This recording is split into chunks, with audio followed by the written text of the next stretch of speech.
This episode of On the Beat is brought to you by Ingles. Shop online with Ingles Curbside Pickup. New curbside stores opening every week. Please welcome Mike Griffith.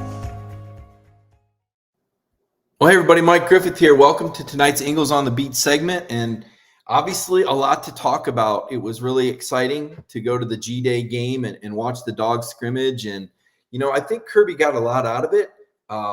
I thought there were some really good plays. I thought there were some plays that were not so good. And then today, big news with Amarius Mims. I guess we should probably start there, talking about Amarius and what does it mean, right? So I think I look at Amarius Mims as a guy that I think will be a lot like Broderick Jones was last year. I'm not sure that he's going to beat out Warren McClendon. I know he's competing with Warren McClendon for the starting job over there. And I think that's going to be an intense competition. I'm not sure. I hear people say, well, just move McClendon inside. Warren McClendon's been a 2-year starter at right tackle, and he's done a pretty nice job. I don't think it's as simple as just shoving him aside. He's a freshman All-American, right? Now, in terms of NFL upside, Amarius Mims absolutely has more NFL upside just because he's 6'7" and 330 pounds. Doesn't mean McClendon won't play in the league. Just means he probably wouldn't be drafted as high. Who's the better player now? That's for Stacy Searles and Coach Smart and Todd Monken to sort out. But the fact that Mims came back after visiting Florida State, I know he had a friend that died. I'm not sure if or how that affected his decision to stay home at Georgia. Florida State, kind of Tallahassee, kind of equidistant to where Amarius is from. But, it says a lot about Georgia that Amarius went down there. You could tell he was getting wined and dined, and there was all this attention. And in fact, there was even a Florida State website last night that reported he committed. And, we at Dog Nation didn't aggregate that. We said, don't know if that's a credible report. We're going to need to wait. And sure enough, it turned out he was staying home with the Georgia Bulldogs. So I think this is big for the future. It's hard to go out and find another 5-star with the ceiling that Amarius Mims has, assuming that Amarius is going to be all in. There's no reason to believe that he won't. He missed the first 5 practices of spring with a concussion, and he was practicing there in the 3rd week and performing really well. That was when Kirby Smart said, I look and I see, wow, look at how far this guy's come. And then Thursday or Friday, he was in the portal. Now, it had been rumored for a while that Amarius was considering that. Sometimes the grass looks greener. I think that applies to all of us. I think there's times we look at our jobs or we look at our situation and we think to ourselves how much better it would be somewhere else. And now the NCAA has put this portal in place where kids can dip their toe in the water. They're allowed to put themselves in the portal to talk to other schools, to visit other schools, and make a decision. And I think you're going to see more of this. I think you're going to see more star players go in the portal. And I don't even know, Amarius isn't even really a star at the college level. He's a star talent, but it's not like he's even a projected starter.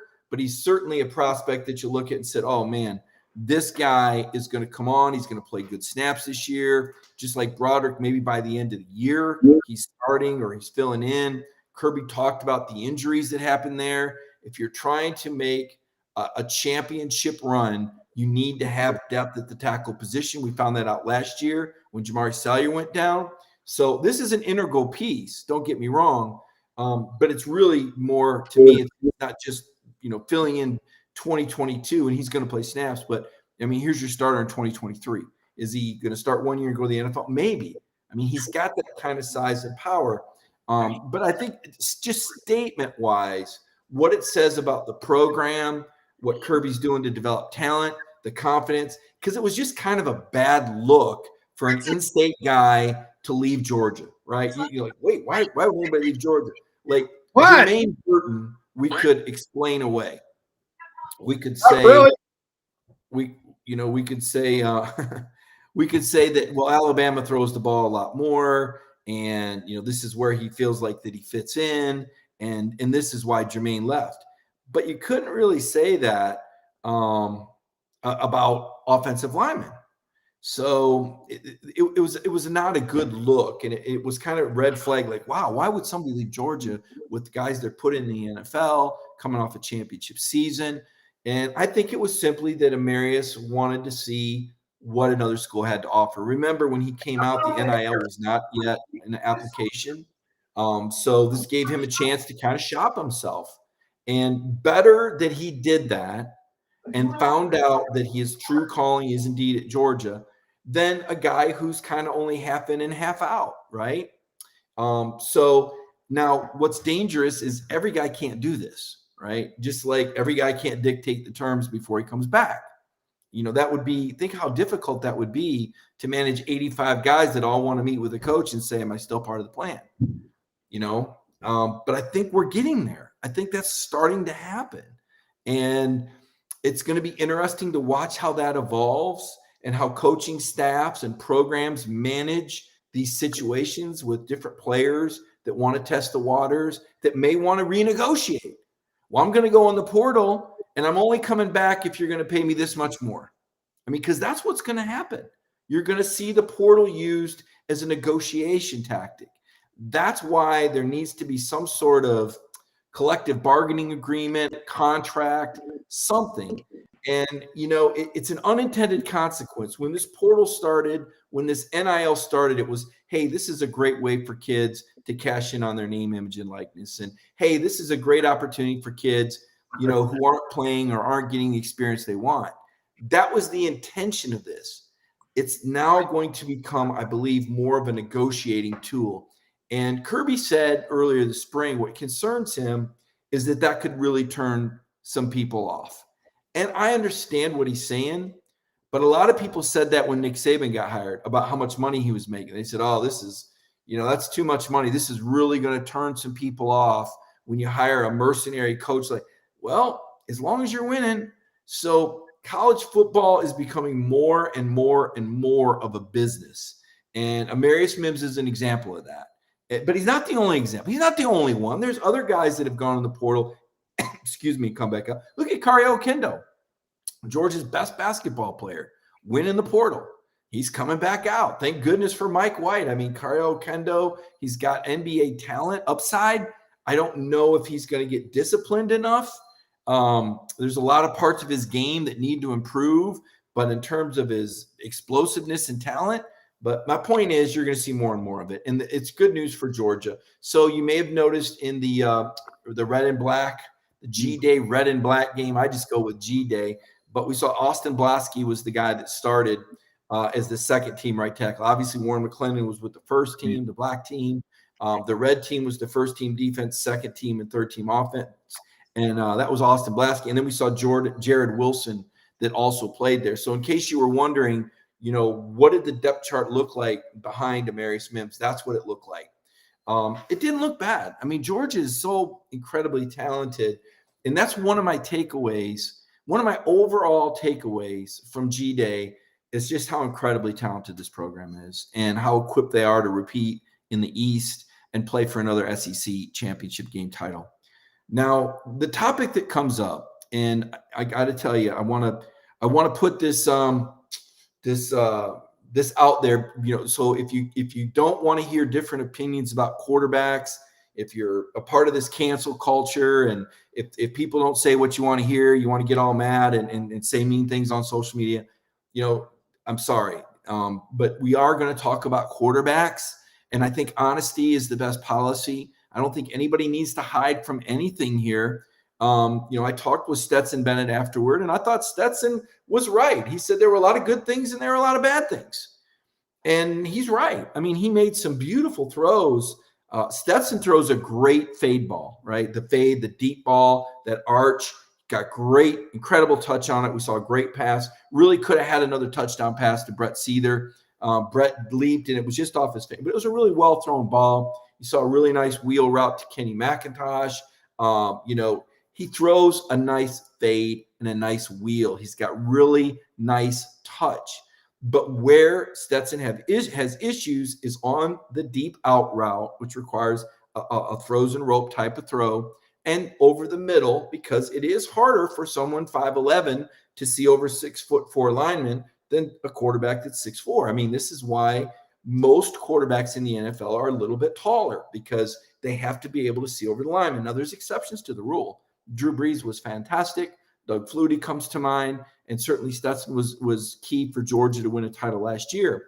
But in this one particular scrimmage, and that's what we're talking about here, okay? No one's saying anything beyond one scrimmage. This is all we have to evaluate. We don't get to go to practice every day.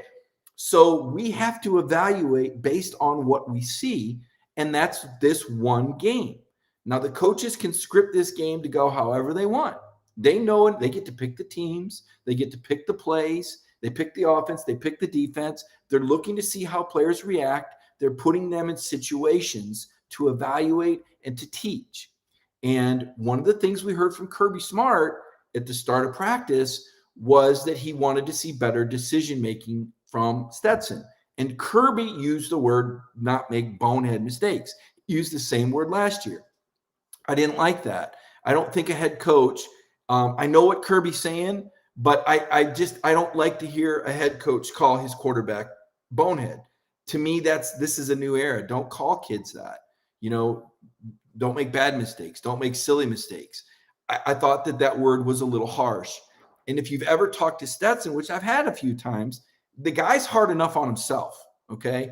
I mean, for example, in the postgame, somebody asked him about the batted passes. And he got upset. He said, this happened against Alabama 2 years ago, and people were talking about it, and then it didn't happen, so I'm not going to think about it. And then he said, well, actually, I am going to think about it, and I am upset about it, and maybe the offensive line. I mean, he really beats himself up too much. I think Stetson does. I think Stetson is very transparent.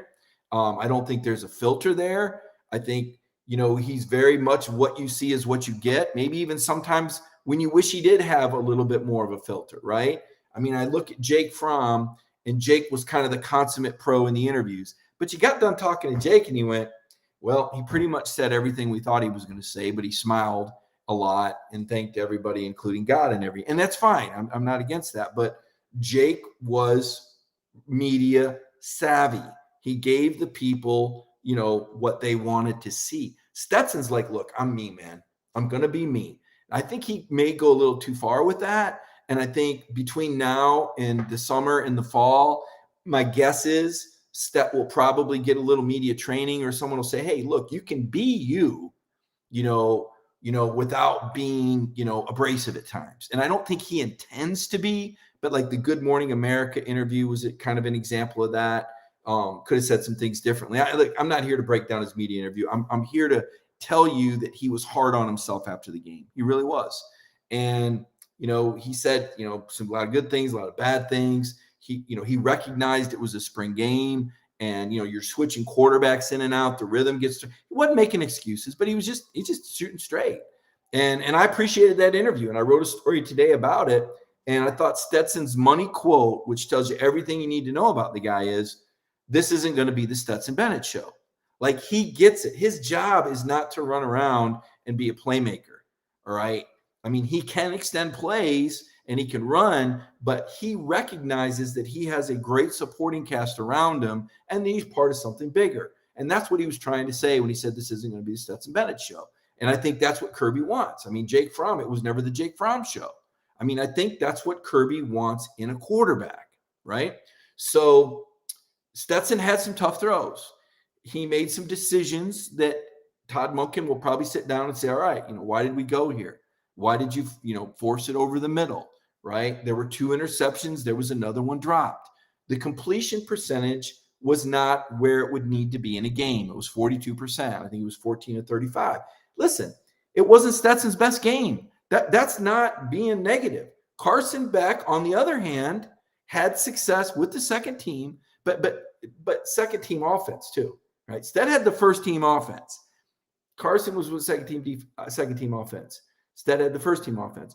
But when I said Carson Beck looked better than Stetson, I was just talking about in general. I thought Carson looked more fluid. I thought his arm was clearly stronger. Now, he lacked the touch throws that I saw Stetson make. We saw Carson miss some in the flats. But the point was, aesthetically, he had a better game. He didn't have 2 interceptions. He didn't have balls knocked down at the line. Now, you can say, well, it's because, this guy was with this offense or this guy had this play call. Fine, qualify it however you want. But the bottom line is, if anybody watched that game that didn't know who was who, they would have told you that Carson Beck looked better than Stetson in this one scrimmage, okay? I wasn't at the other 14 practices. I've reported that Kirby has said Stetson has looked better and made better decisions and was playing the best football at Georgia. I've reported the scrimmage reports from people that said Stetson was clearly the guy. Stetson was in control of that scrimmage. So that's all been reported, and you can go find it. But in this particular day, Beck looked better. People acted like the sky was falling. Look, suck it up. There's competition within the team. Sometimes guys look better than other guys. It just, we all have good days and bad days. All right. It wasn't Stet's best day. That's all that was said. And Georgia fans have got to, some Georgia fans have got to get rid of the thin skin. Like, you've got a championship program now. This is how it works. You're graded on a championship curve. This program has worked to get to the point where championships are playing for championships are the standard. That's what you want. Now, if I was covering a team, and I have covered teams that was 4-7, guess what I'd write? I would look for the positive to extent. This is a rebuilding program. You know, this player played well, but it wasn't quite good enough, but all the effort was there. That's not where Georgia's at. Georgia's at the top. They're at the very top, the top of the top. And Kirby Smart, as I wrote, pressure from within, not pressure from outside, but Kirby feels the pressure to keep Georgia at this championship standard. How do you do that when you're on the verge of losing a record-breaking NFL draft class? Do you realize that 7 of the top 100 players in the NFL draft could come from Georgia's defense? That is mind-numbing. 7 of the top one, that's more than 1 out of every 15. There's 130 programs. There is an incredible amount of talent going out the door. And yet, flip side, they held Stetson Bennett, MVP from the Orange Bowl and the championship game, to 14 of 35 passing. This new defense, this reloaded defense, we don't know who's calling it. Kirby won't even tell us who's calling the plays. It doesn't really matter. I'm guessing Glenn Schumann probably. But the Schumann Muschamp defense was outstanding. It really was. How many broken plays did you see? Did you see anybody running wide open out there? I didn't. Did you see any glaring missed tackles by the first team defense? I didn't. I think part of the storyline that I missed was the first team defense did really well. Now, I'm going to say this too. This is another part of the storyline. There was no Brock Bowers. You took away Stetson Bennett's go-to guy. I think he'd be any quarterback's go-to guy. Imagine the Chiefs without Travis Kelce, right? I mean, when you take away the best receiver, it's going to affect the offense. Now, Eric Gilbert was impressive, okay? He had the ball thrown to him 5 times, and he caught 3 touchdown passes, and the other 2 times were pass interferences. But Gilbert is not where Bowers was. Make no mistake, I'm not saying he doesn't have the same talent or the same ceiling, but at this stage of his career, he's not where Bowers was. Bowers knew that offense. And I mean, Bowers could make reads, and him and Stet were on the same page, and they could complete passes in the dark. So I think a couple of things that maybe we missed. One, this defense, much better than we thought. I think Daylon Everett, the new corner opposite of Keeley, and Keeley looked very much impressed. I see Paul Moon is on it too, on Daylon Everett. I think he did outstanding. Kamari Lassiter was ill. Apparently that's why he didn't play. Kamari, you better get healthy fast, because this Everett kid is here to take your job. I mean, this is going to be a great competition. This is great for Georgia that we're now talking about 3 good corners. Keeley was shaky last year. He grew as the season progressed. I interviewed him after the game. You know, early in the season against Clemson, Keeley Ringo was not good, okay? The front 7 bailed out that secondary over and over and gave him time to grow, and they got better. But Keeley still wasn't exactly where he wanted to be at the end of the year. The Keeley Ringo that we saw Saturday looked really good. I mean, I thought his cover skills, I thought his tackling. I mean, Keeley Ringo looks like a big-time corner. He looks like the 5-star. And you know what, guys? It takes time to become that 5-star. It takes time. We all think, well, he's a 5-star. He's going to come right in. Sometimes it happens, but not very often. And I saw a more mature and evolved Keely Ringo at corner, and I really liked that. And then I saw Everett on the other side. So, yeah, for the first 48 hours, everybody's beating up the quarterback angle. Some people are couching it. Some people are, I'm just blunt. I just said, look, Carson Beck looked better than Stetson. Like I said, people freak out. Oh, you should be fired. Move away. We hate you. You're the worst. Whatever. I'm just like, look, let's just talk in reality here. Okay? Georgia's a grown-up program now. If you can't handle the truth, go sit at the little kids' table at Thanksgiving. Don't sit at the big boy table if you can't take the heat. You're a championship program, and you're going to be evaluated on a curve as a championship program. Why? Because that's how your head coach does it. And Kirby sets the tempo. Now, Kirby likes to control everything. Every coach does. I'll tell you when he's a great player. I'll tell you when he's a bad player. Okay, coach. Well, if we saw you more than once a week, I'd be down with that. But there's sometimes we don't talk to Kirby for 3 months. And last week we didn't talk to him. My point is, there's going to be room for interpretation and analysis. And not everybody is going to think the same. Different people are going to hold different standards. I think there's different factions of Georgia football audience right now. I think there's some part of the Georgia audience that's like, man, we just won a championship. Can't we just enjoy it? Can't we just talk about how great everything is? And yeah, you can, right? And then there's another part of the audience that's like, man, how are we going to stay on top? We're losing so many guys. Are we going to be number one next year? How are we going to beat Bama, right? So you got these different mindsets out there, and not everybody agrees on how Georgia should be covered. Some people don't want to hear anything negative. Oh, man, you can't believe you wrote about that guy getting arrested. He's just a kid. Other people are like, no, I want to know. You need to hold these guys accountable. They're here to develop, right? So it just, there's no right or wrong. There's no right or wrong, but there's just different levels of intensity, of scrutiny, and of critical analysis. And it's up to you to decide what you like and don't like. And my advice is, if you don't want to hear truth and you don't want to hear critical analysis, I'm not your guy. There's plenty of the Disney dogs out there that'll tell you what you want to hear. And that's fine. There's people that's all they want. It's like watching different news channels, right? You got Fox News, CNN, MSNBC. What's your flavor? What do you like? What's your persuasion? It's hard in journalism to have one delivery that pleases everyone. So keep that in mind. When I'm talking to you, my attitude is, I'm just going to tell you how I see it. You may see it different, and I'm not always right. But my years of experience covering 4 different SEC programs and a Big Ten champ, been around, seen a lot of championship coaches. Gene Stallings, Philip Fulmer, Mark D'Antonio, pretty good coaches. Butch Jones had a little bit of success for a little while there. You see different programs, Terry Bowden undefeated. You get to know these coaches. You go to championship games. One of the things Dog Nation does, which is really cool, is we've covered championship games even when Georgia wasn't there. And I got to tell you, one of the best events I ever covered in terms of learning about the Bulldogs was covering that LSU Clemson game. Because I went and I talked to Dave Aranda, about the Georgia Bulldog offense. I learned a ton. I talked to Derek Stingley, the Tigers cornerback, about the Georgia offense. Learned a ton.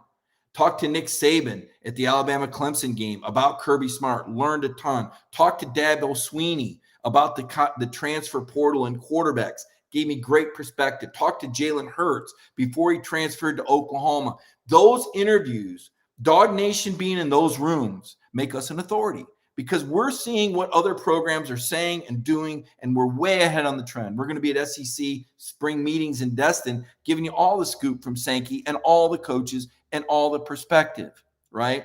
But at the end of the day, right, it's about Georgia football for us. But we don't just give you Georgia only. I didn't graduate from Georgia, only school I ever covered Georgia. No, it's not about that. It's putting what Georgia has done into perspective with other places. Some people say, I don't care about anywhere else. Okay. Some people do, though.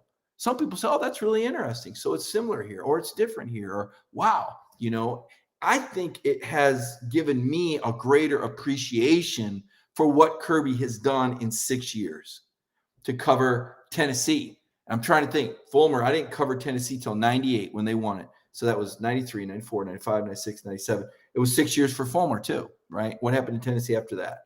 And now that's the question we're asking ourselves about the Georgia Bulldogs. What happens next? And so we watch the spring game and we try to draw conclusions about what the results could mean, what the performances could mean. Now, again, we have to keep it in context. It was one scrimmage, but it was a scrimmage and it was an exhibition, and it was a player's chance to show us how much they've learned and what type of decisions and what type of performance. Okay. You can't just change. It's like the weatherman can't tell you, it was 75 and sunny today. And you go, wait a minute, it was 30 and snowing. Yeah, but nobody wants to hear that. Okay.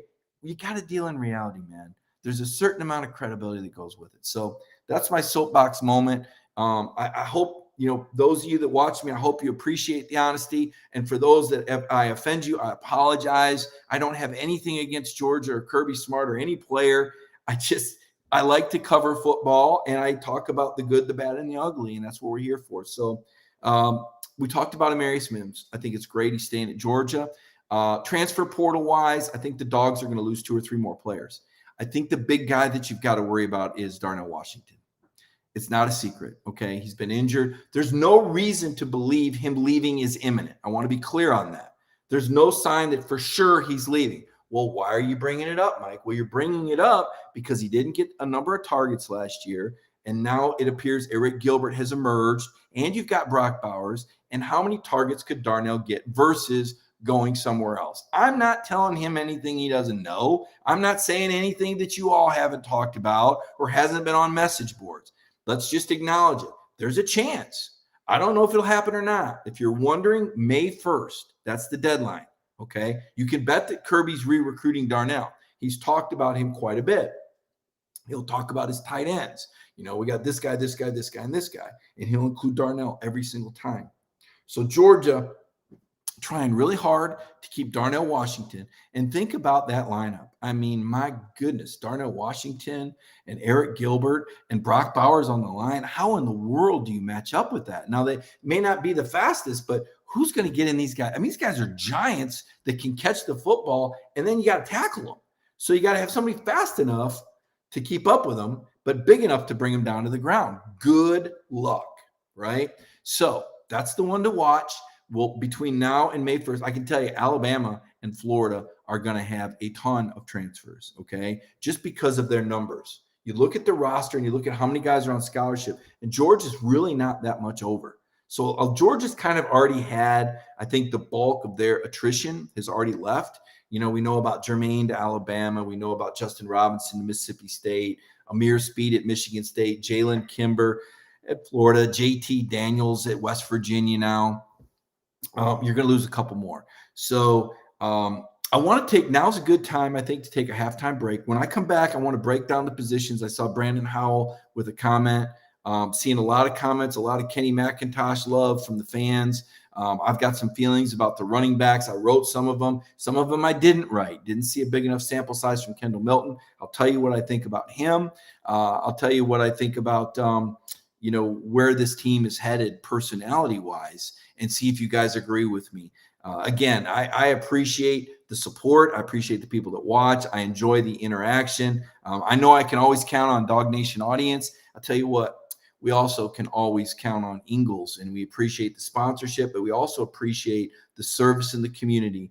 The pandemic hit hard. We knew that we could count on Ingles to be those frontline workers, deliver the goods as we attempted, and we're fortunate to take care of our families. So want to thank Ingles for their support. Want to thank Ingles for their involvement in the community, and I want to take a moment right now to recognize Ingles.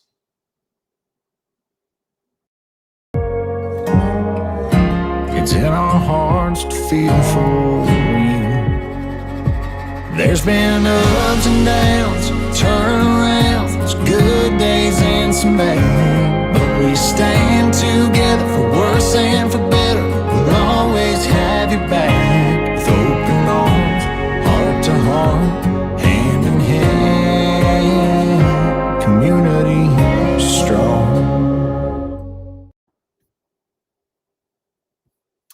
Welcome back to the show. I want to start in with the quarterbacks.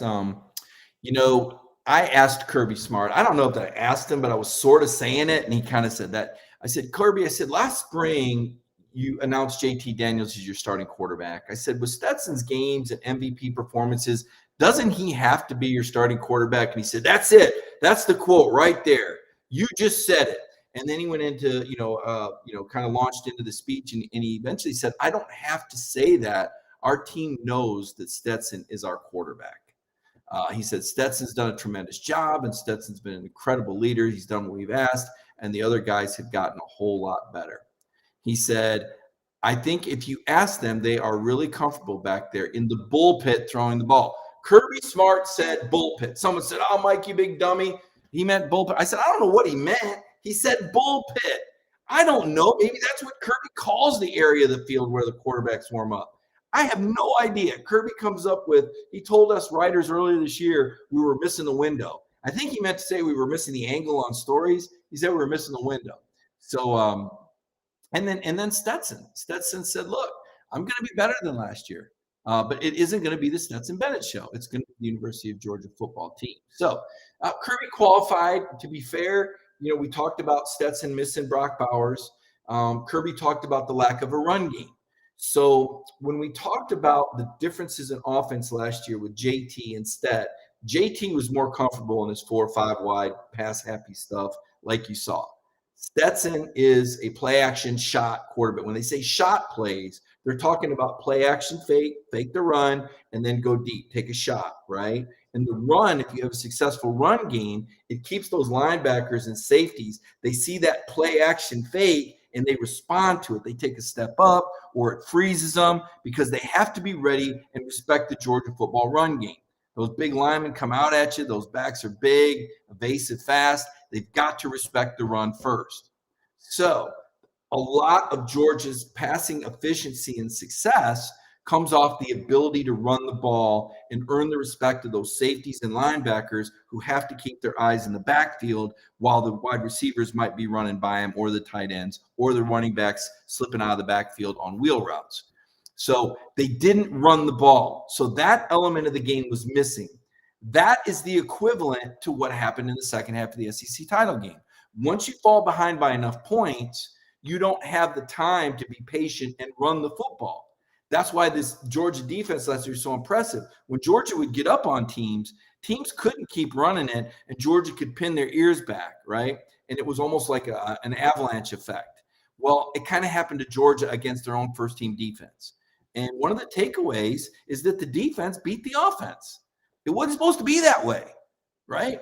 You're talking about, do you realize, I looked at this, out of the Clemson game last year, 10 of the 11 guys that started against Clemson aren't on the team anymore. 10 of the 11. The only player left that started the Clemson game on defense is Christopher Smith. Now, 7 of the 11 are gone from the championship game. So obviously some other guys evolved. Keely Ringo, became a starter. Beal wasn't there because Beal was held out of this scrimmage. There was a couple of other guys that evolved into starters that didn't start at the beginning of the year. Keely, and you guys can probably figure out who the other two are. For some reason, I'm blanking on who these other two were. But the point is, the offense brought back all this talent. Well, again, they didn't have Brock Bowers, and they didn't run the ball. So no quarterback change out of this, okay? Carson Beck, 14 of 26, 274. Brock Vandegrift, 12 of 26, 115. Brock also had 3 first down rushes, looked really good running the football, was efficient. But nobody's suggesting that a quarterback change should happen. What will happen is Munkin will sit down with Stat, and they'll go over those plays, and they'll say, all right, what happened on these interceptions, right? We talked about this. Kirby said, don't force the ball. And I think that if it wasn't a scrimmage, I don't think Stetson would have forced the ball. But I think he wanted to perform well in front of the crowd. And there was an announced crowd of 68,000. It was probably closer to 40,000. It was an inclement day. It was bad weather in Atlanta that morning. I think that chased a lot of people away. And the game was now on national television live. So that probably, other games weren't. So I'm not saying that's an out. I would have liked to have seen Georgia do a little bit more with the ring ceremony than just do it during a timeout. But there's a lot going on. There's recruits, and Kirby has all sorts of other things going on with operations. So kind of my thoughts on the quarterbacks there. I'll move on to the running backs. Like I said, I've seen a lot of you guys make comments. Listen, I've always thought Kenny McIntosh was a talent.